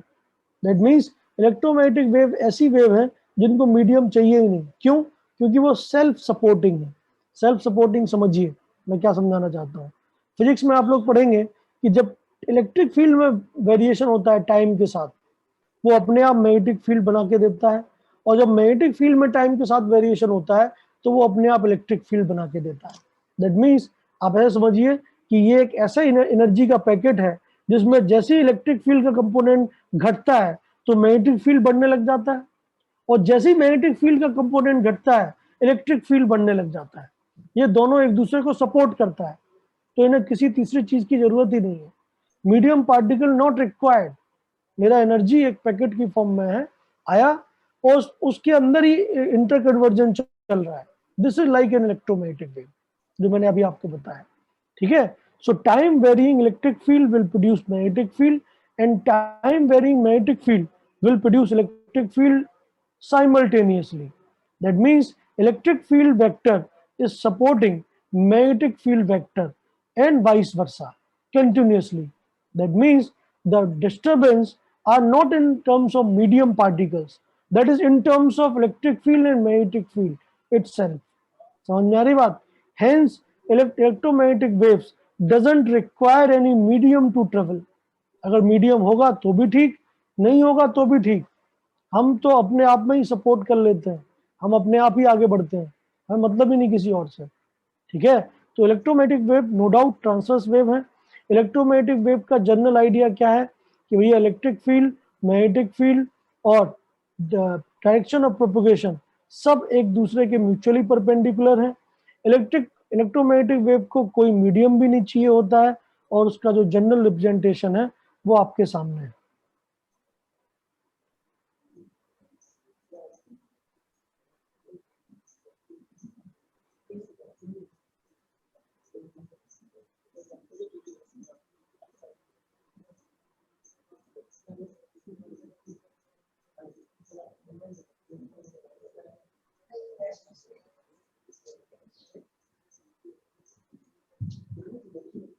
बोलिए, लिख लिया आपने? ये वाला पॉइंट आप जरूर मेंशन कर दीजिएगा।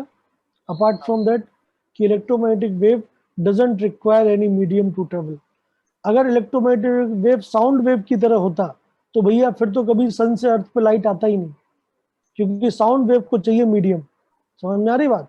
साउंड वेव जो आप मेरी आवाज सुन पा रहे हैं वो बिना मीडियम के ट्रेवल नहीं हो सकती। अगर आप मून पे जाके और फिर क्या कहते हैं बातें करोगे तो आपको कुछ नहीं सुनाई देगा, क्योंकि एयर ही नहीं है। Without air there is no medium, sound can not travel, ठीक है? बट इलेक्ट्रोमैग्नेटिक वेव को मीडियम की जरूरत नहीं है। इलेक्ट्रोमैग्नेटिक वेव कहीं से भी गुजर सकता है और कहीं भी पहुंच सकता है एनर्जी लेके। So that this is the beauty of electromagnetic wave. So क्या क्या है भाई इलेक्ट्रोमैग्नेटिक वेव की important point? Electromagnetic wave is a transverse wave, पहला पॉइंट। इलेक्ट्रोमैग्नेटिक वेव में इलेक्ट्रिक फील्ड, मैग्नेटिक फील्ड और डायरेक्शन ऑफ प्रोपगेशन सब एक दूसरे के म्यूचुअली परपेंडिकुलर है। तीसरा point, electromagnetic wave doesn't require any medium to travel. समझ में आई बात? ये तीनों पॉइंट आपको बिल्कुल पता होने चाहिए और साथ ही साथ आपको क्या पता होना चाहिए? फिगर रिप्रेजेंटेशन जो मैंने बना के आपको दिया है। किसी को कुछ भी कहना है, कोई भी डाउट है तो बताइए। आज अपन लोग यहीं तक पढ़ेंगे इलेक्ट्रोमैग्नेटिक वेव को एनर्जी में कैसे कन्वर्ट करना है और उनके ऊपर कितनी एनर्जी एसोसिएटेड है और वो किस पैरामीटर पे डिपेंड करती है, लैम्डा, न्यू वगैरह वगैरह। ये सब बात हम करेंगे नेक्स्ट क्लास में, बट अभी के लिए यहीं तक बात करनी है। अब आप बताइए, आपके पास समय है, 5 मिनट है, बोलिए। आपको कुछ भी डिस्कस करना है, कोई भी डाउट है आपका, बिल्कुल पूछिएगा, बोलिए। CPS बदरपुर सभी लोग इकट्ठे बैठे हुए हैं, बोलिए अगर आप लोगों को कोई डाउट हो। CPS बदरपुर पूछा जाए।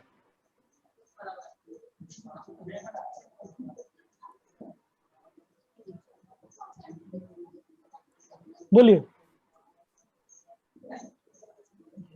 तो आज का आप लोगों को डाउट नहीं है? अगर है तो प्लीज पूछिए, अदरवाइज आपको बाद में फिर मेरे को ही भेजना पड़ेगा डाउट।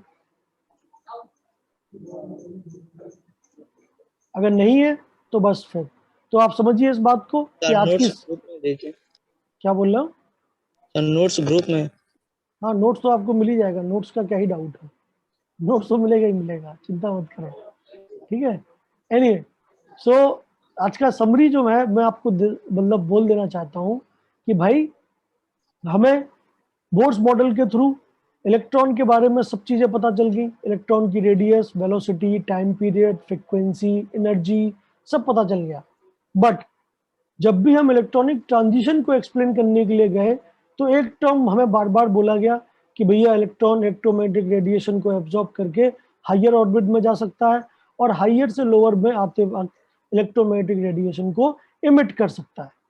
तो हमें हमारा जो मतलब मेन मोटो हो गया वो इलेक्ट्रॉनिक ट्रांजिशन को समझने के पहले ये हो गया कि इलेक्ट्रोमैग्नेटिक रेडिएशन होता क्या है, ठीक है?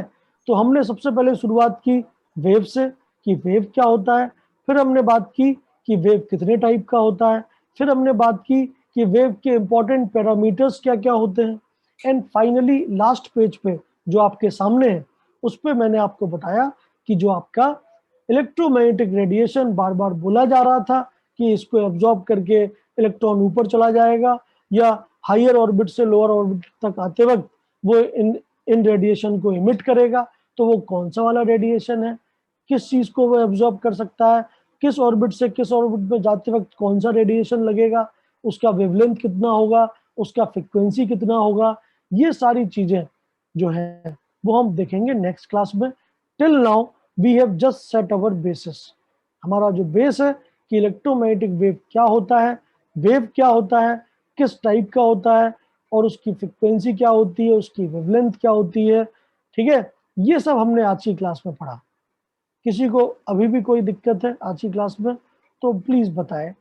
नोट्स तो आपको भेज ही दूंगा, उसमें आप उसकी टेंशन मत लीजिएगा। लो अभी भेज देता हूँ।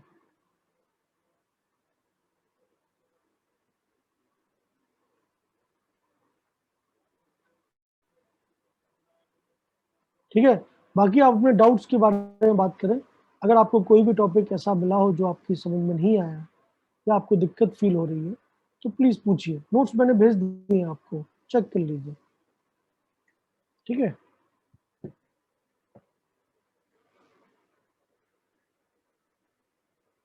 सर सर आइसोमर्स क्या है? Not required. आइसोमर जो टॉपिक है वो ऑर्गेनिक केमिस्ट्री का टॉपिक है, इस ओके चैप्टर का टॉपिक नहीं है। ठीक है, वैसे आइसोमर क्या होते हैं? ऐसे कंपाउंड जिनके मॉलिक्यूलर फार्मूला सेम हो बट जिनकी केमिकल या फिजिकल प्रॉपर्टीज अलग अलग हो। तो that will be dealt in chapter 11-12 जब आप ऑर्गेनिक केमिस्ट्री पढ़ेंगे। अभी तो आप चैप्टर 2 पढ़ रहे हैं। फिजिकल केमिस्ट्री के मतलब ये जनरल केमिस्ट्री में आइसोमर्स भी नॉट रिक्वायर्ड। और बताइए कौन पढ़ा रहा है आपको आइसोमर? रहमानुल नहीं सर, वो पढ़ा है आपको बोटानी आइसोमर? क्लास में सारे बोला था वो आइसोमर। ऐसा? Yes sir. हाँ तो बिल्कुल, तो आइसोमर ऐसे कंपाउंड होते हैं, जैसे मैं बोलूँ आपसे पेंटेन है, आइसोपेंटेन है, दोनों का फॉर्मूला C5H12 है, दोनों की प्रॉपर्टी अलग अलग है, दोनों के बॉइलिंग पॉइंट अलग अलग है। तो जब कोई फिजिकल प्रॉपर्टी या केमिकल प्रॉपर्टी अलग अलग हो लेकिन मेरा मॉलिक्यूलर फॉर्मूला सेम हो दो कंपाउंड्स का, ऑर्गेनिक केमिस्ट्री में आता है मेनली। तो जब दो ऑर्गेनिक कंपाउंड का मॉलिक्यूलर फॉर्मूला सेम हो बट फिजिकल या केमिकल प्रॉपर्टीज अलग अलग हो, then those two compounds are known as isomers of each other. ठीक है, यस सर। और बताओ। चलिए फिर, अगर आप लोगों को डाउट नहीं है तो वही है, ऑल द बेस्ट मेरी तरफ से। आप लोग पढ़ाई करिए थोड़ा, है डाउट आए तो सीधा मतलब फ़ोन नंबर तो आप सबके दे दिए, आप देख सकते हैं। मैंने जो आपको मॉड्यूल मतलब आज के नोट्स भेजे हैं उसके जस्ट पहले अजमल सर ने आपको सारे नंबर्स दे दिए हैं। तो भाई साहब, आपको जब भी कोई दिक्कत आए, जब भी कोई परेशानी हो, आप बिल्कुल मतलब बिना किसी हेजिटेशन के सीधा अपना डाउट भेजिए, पूछिए। ठीक है, डाउट भेज सकते हैं आप अपना मतलब वो क्या कहते हैं ऑडियो ऑन करके पूछ सकते हैं, ऑडियो फॉर्मेट में। ठीक है, जैसे भी आपको अच्छा लगे आप भेजिए। ठीक है, we are always here to help you out. ठीक है, okay then, all the best, thank you bye bye. Thank you, sir. Bye.